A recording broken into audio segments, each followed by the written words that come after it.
our last lesson of 1 Samuel, we concluded the episode in David's life where Abigail interceded in her husband Nabal's fight with David by convincing David that he should not take vengeance into his own hands. Now, God is David's avenger, and surely he will act to punish Nabal for his lack of charity, for his disrespect shown to God's anointed Nagid, king in waiting. David relented, and the scriptures make it clear that it was in David's best interests that he left that matter in the Lord's hands. Had he not, he would have committed the sin of blood guilt, unjustifiable killing of a man, homicide. And while there is no way for us to know for certain, it's likely, very likely, that this would have derailed David's opportunity to even be the king of Israel. Because the sin of blood guilt is among the worst possible trespasses against the Lord. And there is no atonement available for that. Hear me.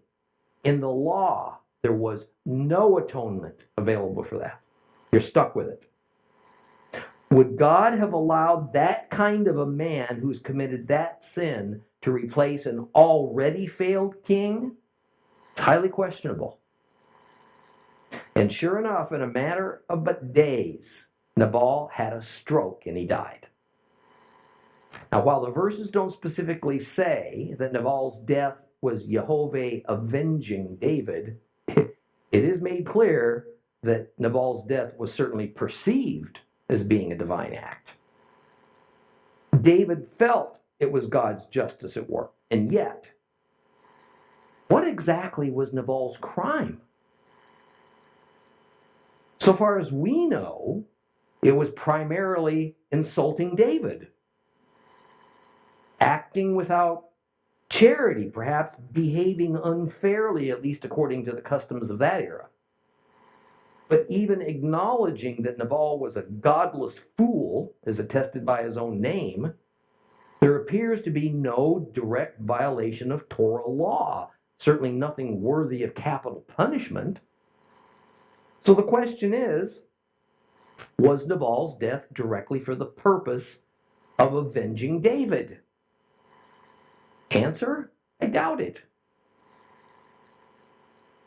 Nabal was just a wicked, an unsavory man, and apparently the Lord determined that his death would serve kingdom purposes more than his continuing to live.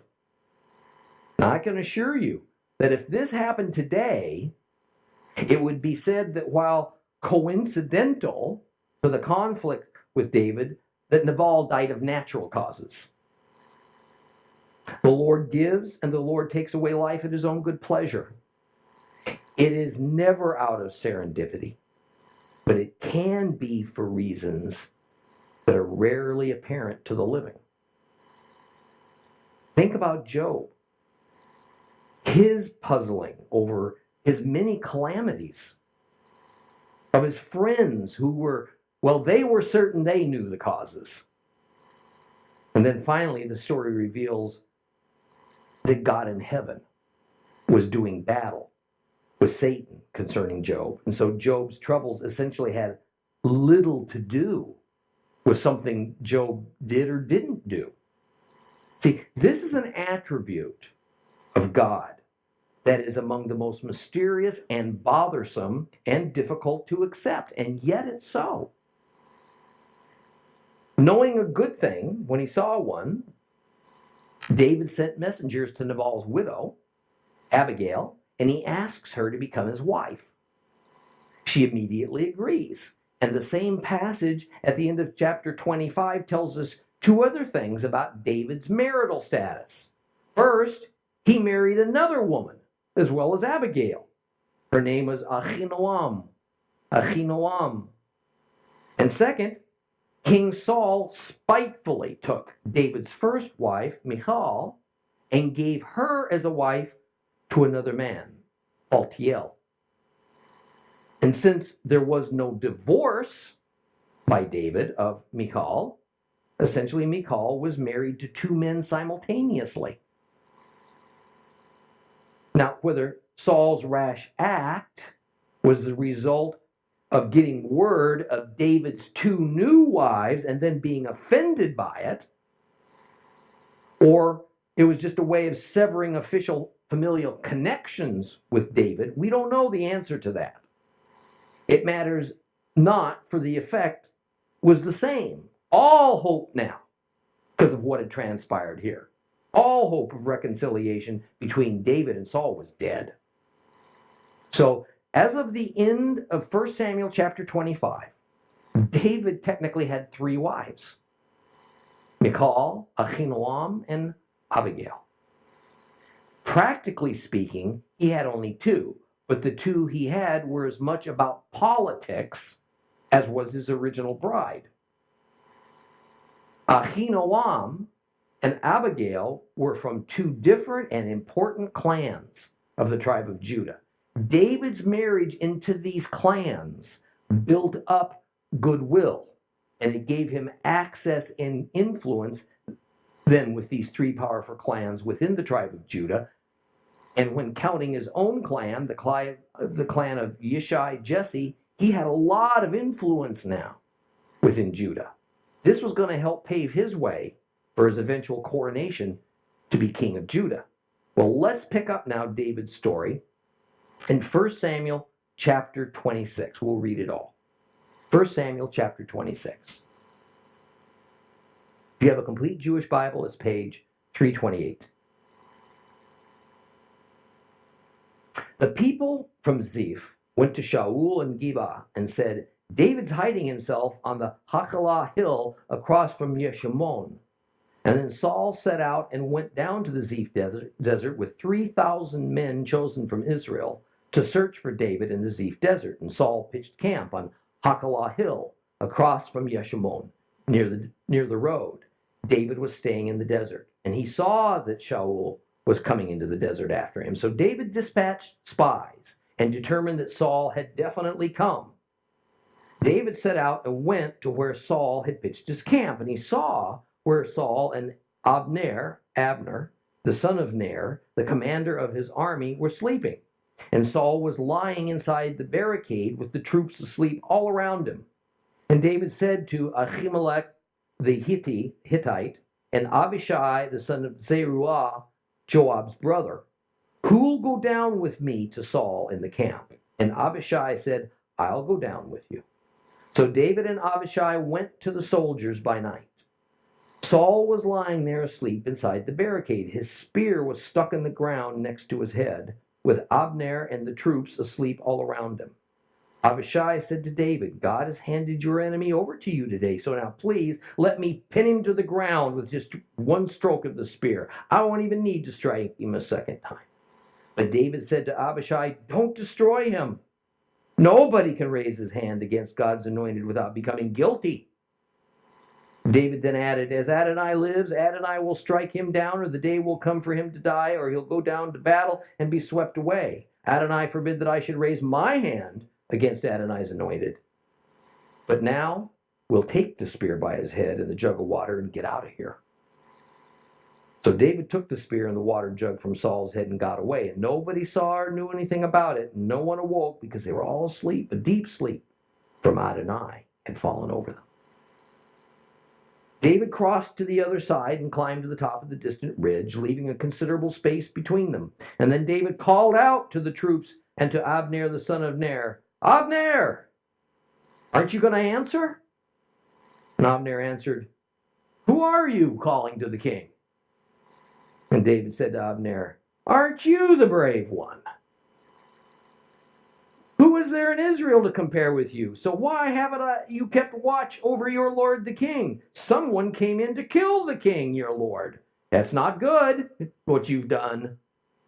As Adonai lives, you deserve to die, because you didn't keep watch over your lord Adonai's anointed.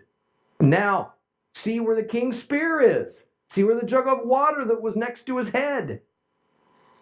Shaul recognized David's voice and said, "Is that your voice, my son David?" And David said, "It is my voice, my Lord King." And he continued, "Why is my Lord chasing his servant? What have I done? What evil am I planning? Please now, may my Lord the King hear what his servant is saying.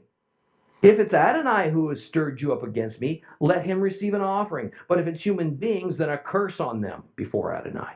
Because as things stand today, they've driven me out so that I can no longer share in Adonai's inheritance. They've said, 'Go serve other gods.' Now don't let my blood fall on the ground away from the presence of Adonai. The king of Israel has gone out in search of a single flea, as if he were hunting partridges in the mountains." And then Shaul said, "I've sinned. Come back, my son David. I won't harm you any longer because you regarded my life as precious today. Yes, I behaved like a fool. I was altogether in the wrong." And David answered, "Here is the king's spear. Send one of your men over to bring it back. Adonai will give every person a reward suited to his uprightness and faithfulness. Adonai put you in my power today, but I would not raise my hand against Adonai's anointed. Look, just as I put great value on your life today, so may my life be given great value by Adonai. May he deliver me from every kind of trouble." And Saul answered David, "Blessings on you, my son David. No question that you will accomplish everything you set out to do." So David went on his way, and Saul returned to his place. Well, here we find David in an all too familiar situation. Saul was once again in pursuit of him and his men. Now, it didn't take long for this anti-king to forget and to rationalize away his tearful words to David, as recorded in 1 Samuel chapter 24, when Saul told David that surely David was God's anointed king. He was worthy of the position. Saul was so certain of David's rise to the throne and Jehovah's hand in it that he asked him, if you'll recall, to promise that he wouldn't kill Saul's children and descendants, but rather would show them kindness when he becomes king.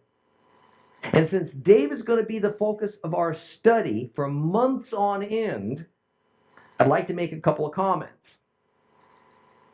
As I was looking at what various Hebrew sages and Christian commentators thought about this ongoing transition from Saul to David, and whether we can count on the accuracy of the scriptures in this regard, there were some pretty startling conclusions.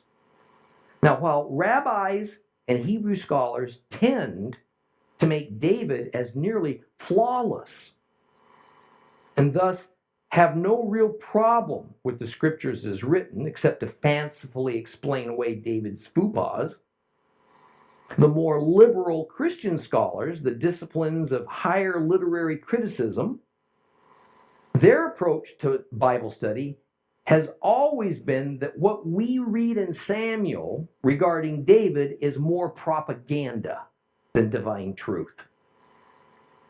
That essentially what we're reading here is a lot of after the fact rewriting of history by those who were loyal to David in order to make David look good. And thus, to accomplish this, Saul had to appear, unfairly in their eyes, as a supervillain. Now, early on in our study of 1 Samuel, I explained that we need to view Saul as a type of anti-king or antichrist, as opposed to David as being a type of God-anointed Messiah. And that this was a pattern that was going to persist right on through Revelation. And I say unapologetically that Saul ought to be viewed about the same way we view Hitler or even Lucifer. Here, however, is the view of Otto Themius, a leading Christian commentator from Germany, writing in the mid-1800s when Germany was the center of modern Christian biblical exegesis and doctrinal development. Those views remain the prominent views within Christianity in our day. Here then is Themius's view on King Saul. He says this, "Now Saul would have been a moral monster, which he evidently was not, if he had pursued David with quiet deliberation and through the medium of the same persons and had sought his life again after his own life had been so magnanimously spared by David." Now, I hope you caught the essence of Phineas's thinking on this matter, because he represents a very common approach to analyzing Holy Scripture since the late 1700s. And it is that certain Bible passages aren't considered trustworthy if an intellectual Bible scholar feels that they have a better solution. This is the same approximate period that the modern allegorical method of approaching the Bible also erupted, a method that dominates the institutional church today. The thinking is that Saul couldn't possibly have been all that bad, because no human could have been so mean or morally depraved as to have their own life spared and then determined to kill the person who spared it. Therefore, the only logical conclusion for an intelligent person is that the Scripture is faulty. It's corrupt. And instead, we need to see Saul more sympathetically. We need to see David as significantly less approved by God than what we actually read. We need to give Saul and David a better, more even balance. And of course, this view is embedded in what is written and taught on the matter for the last 2 centuries. Not only is there no evidence to back up that kind of a view, but rather it revolves only around a learned scholar's personal views and agenda, but such a view has done great violence to the Bible itself. Because if we're going to pick and choose which parts we're going to believe and which parts we're going to discredit or even discard, then what credence can we give to any of it? The narrative of 1 Samuel chapter 26 now tells us of a second opportunity for David to end Saul's life and then accelerate, if he does that, by his own hand, his rise to the throne of Israel. And David refuses this opportunity again. And verse 1 explains that the residents of Ziph again betrayed David by going to Saul and informing him about David's whereabouts. Why the leaders of Ziph are so adamantly against David, one can only speculate. Saul took 3,000 soldiers with him, as he had before when seeking David, and left immediately. And in the earlier incident, when the members of Ziph came to Saul with similar intelligence, the king was grateful, but not convinced that the men of Ziph actually knew where David was. So he asked them to verify it and then report back. Saul was not going to send 3,000 men again on another expedition without some kind of assurance. It turned out that the men of Ziph were correct, even though after Saul had surrounded David, he had to withdraw because the Philistines took that opportunity now to invade Israel. So this time, when the men of Ziph came to him concerning David's location, he believed them. And so he responded without hesitation. Well, when Saul and his troops arrived at this wilderness area that surrounds Ziph, they camped by the road that led up to the hill of Hakilah, where apparently David and his men were residing.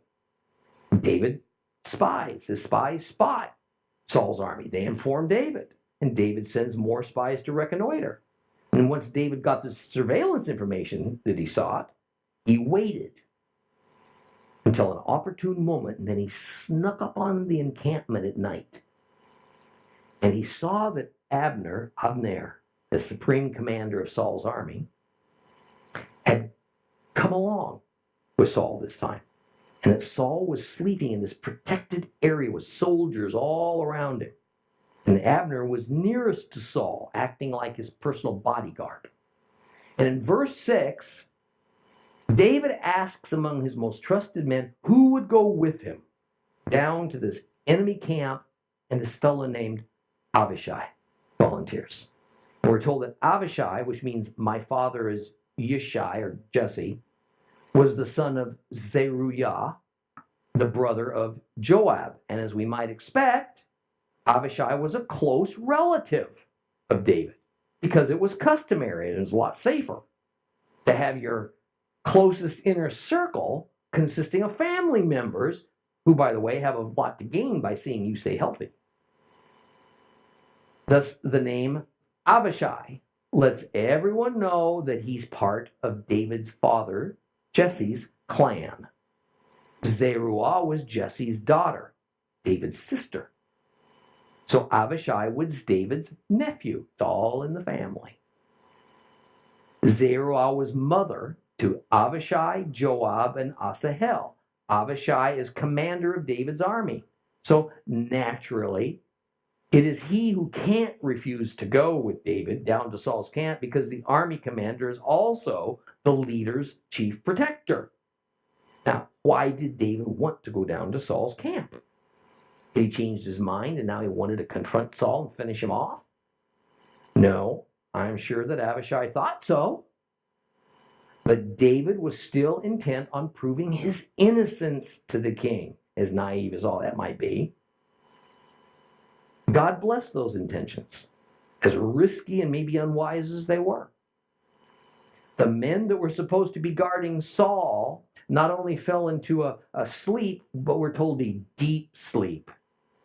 We're to understand that it was the Lord who induced them into the soundness of sleep such that the normally super aware warriors would stir at the sound of a stick cracking.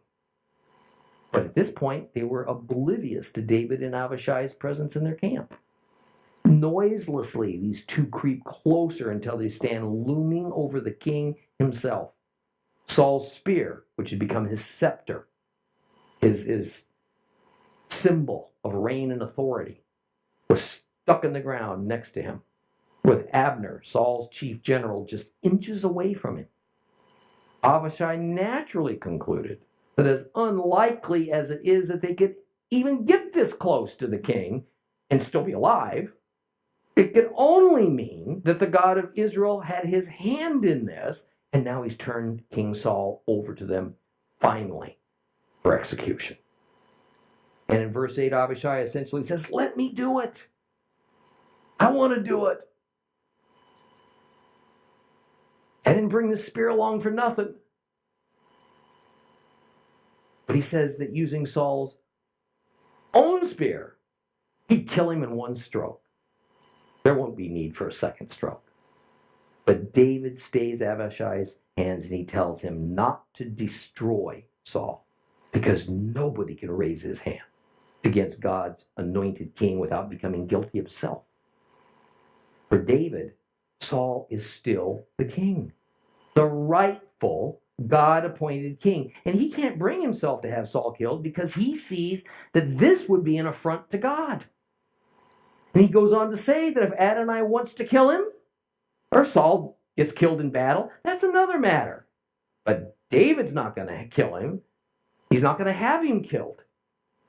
In fact, David is probably saying that it is certain that Saul will be killed at the Lord's hand in the Lord's timing. He's undoubtedly thinking back to what happened to Nabal.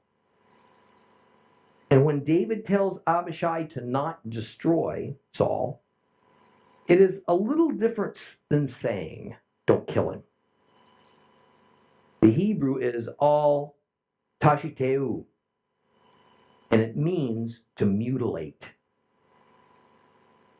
It means to deface. It means to corrupt.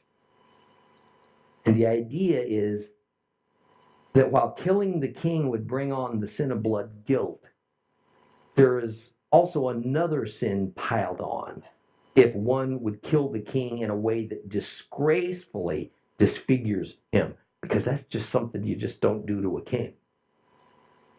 Actually, the statement mostly represents the customs of the times, when even an enemy king is seen above most mortals, so he has to be accorded special privileges even in his death. Well, instead, the two men abscond with Saul's spear and his water canteen as proof of their presence, and then they leave as stealthily as they arrive. And once they were sufficiently far away so they wouldn't be captured, David shouts towards Saul's camp, and the bleary-eyed soldiers awaken to their embarrassment. And David specifically calls out Avner's name. Of course, that was to humiliate him. Using unrestrained sarcasm, David wants to know how it is that Saul's highest officer, his supposed best warrior, has allowed the enemy to literally stand over his king, able to kill him in an instant, and neither Abner nor his soldiers were aware of it.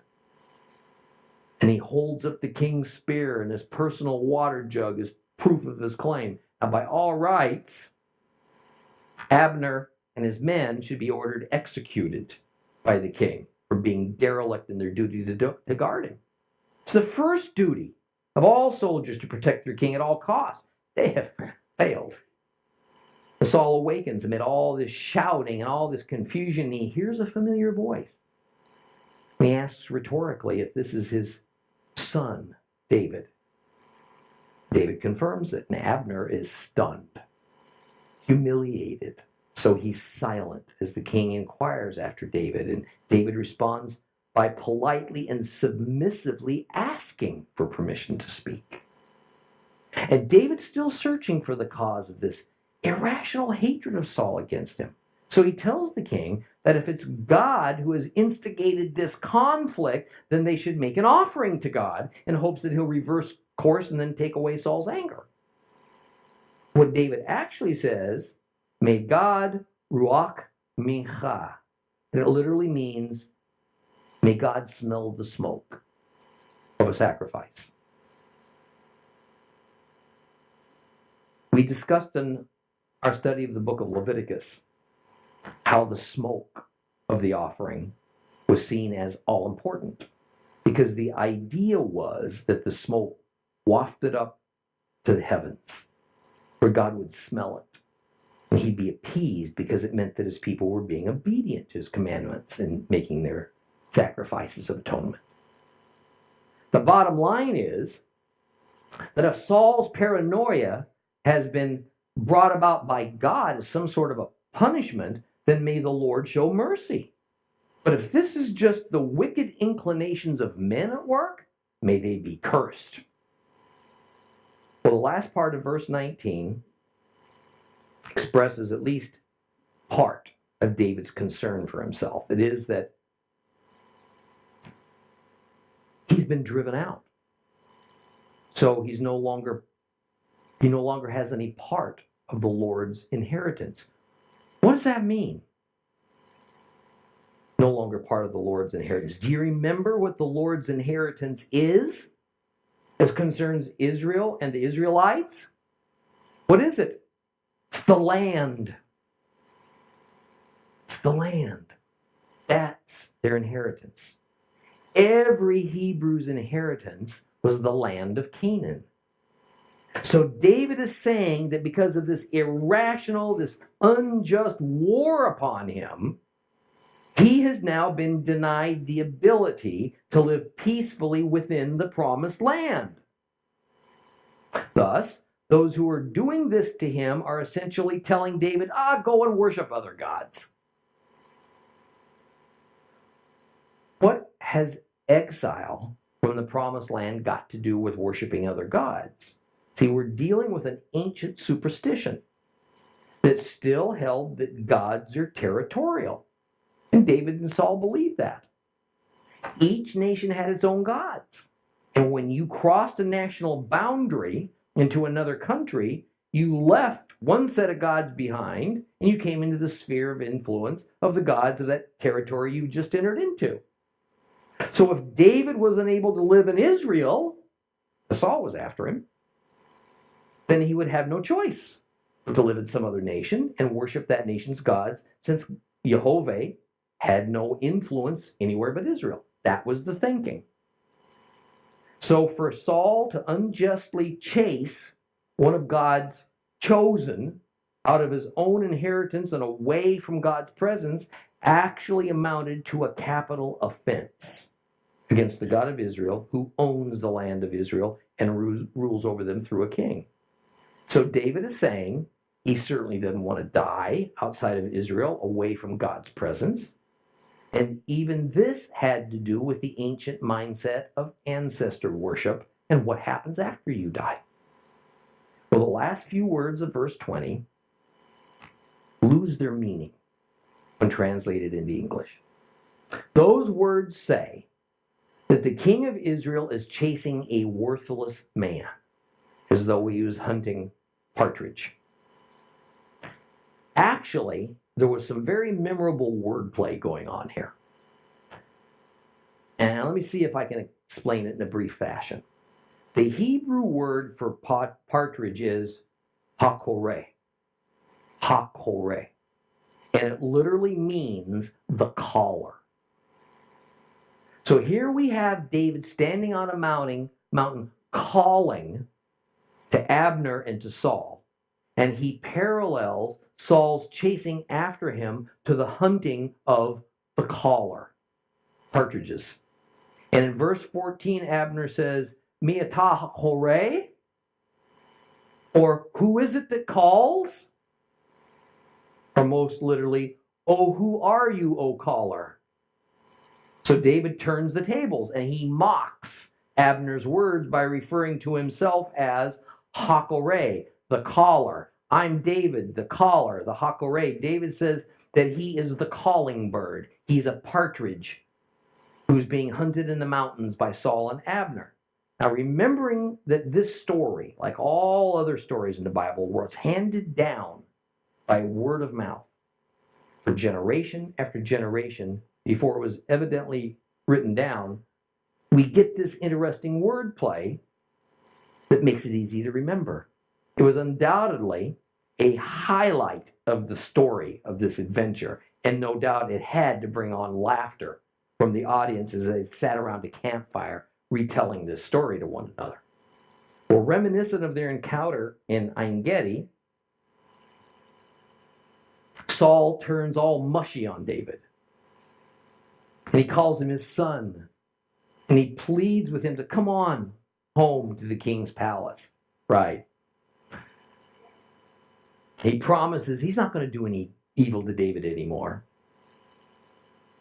And that once again, David has proven his loyalty by sparing Saul's life. David has figured out that Saul's words mean nothing. So basically, his response just ignores Saul's offer. David instead offers to return the king's spear, which is essentially Saul's royal scepter. And he tells Saul to send one of his soldiers to come over and fetch it. David's come to grips, even though only maybe momentarily, with the heavenly reality that our reward, boy, this is important, our reward for righteousness and faithfulness does not come from other men. It comes from God. Now, while it ought to be reasonably expected in this situation that Saul would return good for good, in reality, the only guarantor of receiving a blessing for our righteous behavior is God in heaven. And that may not even come in this life, maybe later. This foundational but critical God principle is found in the New Testament in a number of forms. For instance, Matthew 6, 1 through 4. Be careful not to parade your acts of tzedakah, righteousness, goodness, mercy, in front of people in order to be seen by them. Because if you do, you'll have no reward from your Father in heaven. So when you do tzedakah, good deeds, don't announce it with trumpets to win people's praise like the hypocrites do in the synagogues and on the streets. Yes, I tell you, they have their reward already. But when you do good deeds, don't even let your left hand know what your right hand's doing. Then your tzedakah will be in secret. And your Father, who sees what you do in secret, will reward you. Romans 2:7 says, to those who seek glory and honor and immortality by perseverance in doing good, he will pay back with eternal life. Saul has the final word. He actually bestows a blessing, a barakah, upon David, and says that whatever David undertakes, he's surely going to achieve. The two men parted, and in life, they will never see each other again. This is it. Soon, just as the Lord took care of matters with Nabal, he was going to take care of matters with Saul. And David would avoid any blood on his hands, at least as far as dealing with Saul. But the reality is that heroes are some of the most flawed men on this planet, and David is chief among them. This is going to be very well demonstrated now in the next chapter. So turn your Bibles to 1 Samuel chapter 27. If you have a complete Jewish Bible, that's page 329.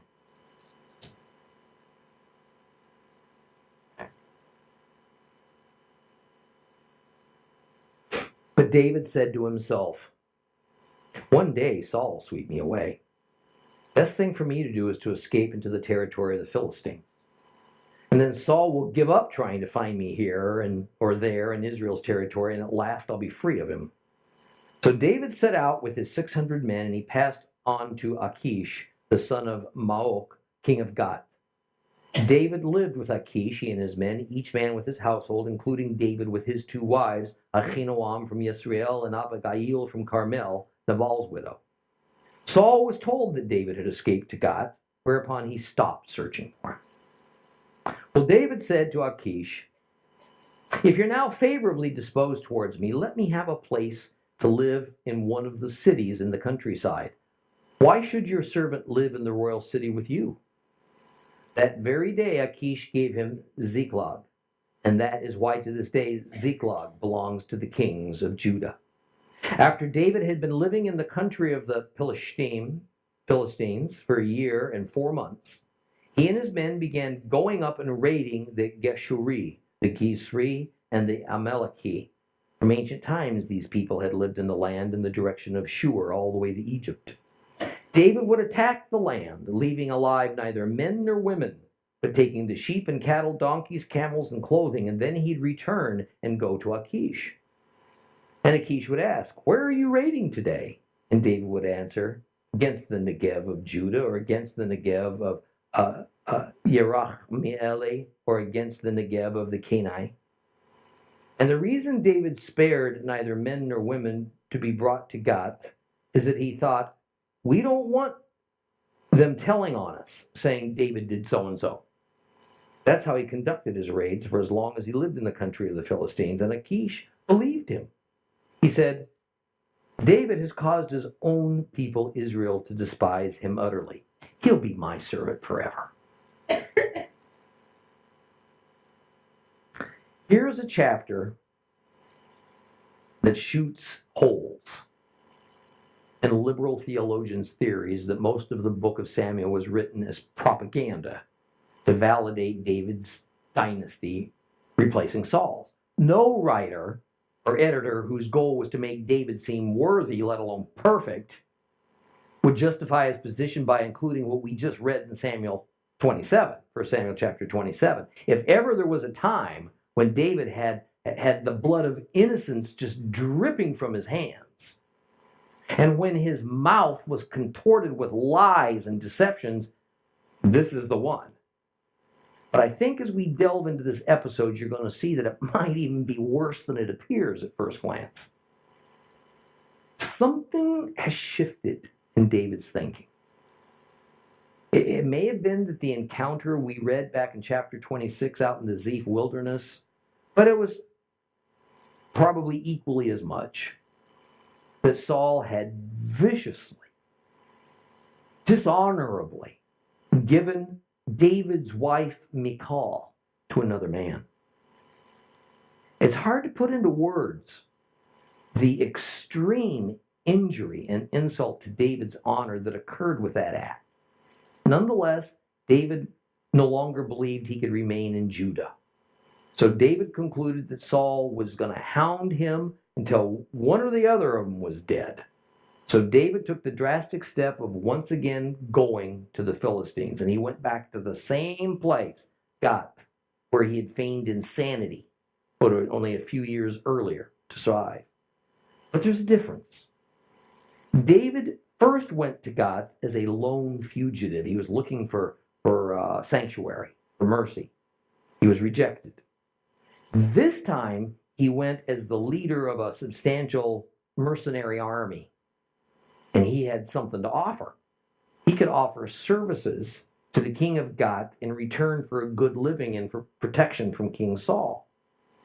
At least the king of Gath would divide and conquer, so to speak, by allowing David to come and stay. David was probably the single most influential force now within the tribe of Judah, and therefore within the territory of Judah. There is little chance that any clan of Judah would now give their full loyalty to Saul, a leader of the northern coalition of Israelites tribes. So Achish undoubtedly figured that the enemy of my enemy is my friend. Even if he didn't fully trust David, David was Saul's mortal enemy, and that was pretty useful for the Philistines. Judah would be more cooperative with the Philistines with David as an ally and as a resident, so they could focus their military assets on the remainder of Israel up in the north. Well, it seems that this time, Achish welcomed David, and he housed David and all of his small army in the city of Gath as his royal guests. And it's clear that David's two wives, Ahinoam and Abigail, went with him. And when Saul heard of what happened, he just abandoned his pursuit of David, just like David hoped he would.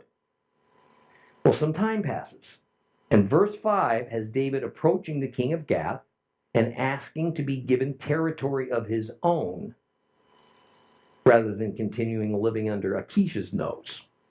Well, Philistine territory was, of course, what he had in mind. And what we find is that David has essentially become a favored vassal to the Philistine king as Achish grants him this request. Now, this is not at all unlike the feudal system of old in Eastern Europe. David supplies military assistance to the king, and in return, the king grants David some territory he can lord over and have a little more independence.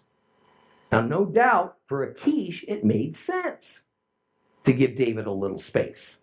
It could not have looked good for this foreigner with his own army, loyal only to David, to live in the capital city of their supposed master. Moving them out to the countryside, well, that solved that problem. But it also removed the rather irksome restraints that David would have been under for obvious political reasons. So we see in verse 6 that very day, meaning Achish didn't have to think about David's request for very long, the city of Ziklag was assigned to David. It was a logical choice, as Ziklag previously belonged to Judah, but now was under Philistine control. But even being considered part of Judah was a recent development. Ziklag was originally assigned by Moses and Joshua to the tribe of Simeon. That it became part of Judah demonstrates something we've discussed before. It is that in a tribal system, there is no end to each tribe attempting to increase their influence and to become the most dominant tribe in the region. Already during Saul's reign, the tribe of Simeon was substantially absorbed by the tribe of Judah. This was not accomplished by pleasantry. It was accomplished by tribal warfare. By the time David died, and then his son Solomon took over, Simeon essentially all but disappeared as a separate tribal entity, and the people and the territory of Simeon became rolled into Judah. Now we're going to stop here for tonight. We're going to continue with David's time in Philistia next week. Okay? Please rise.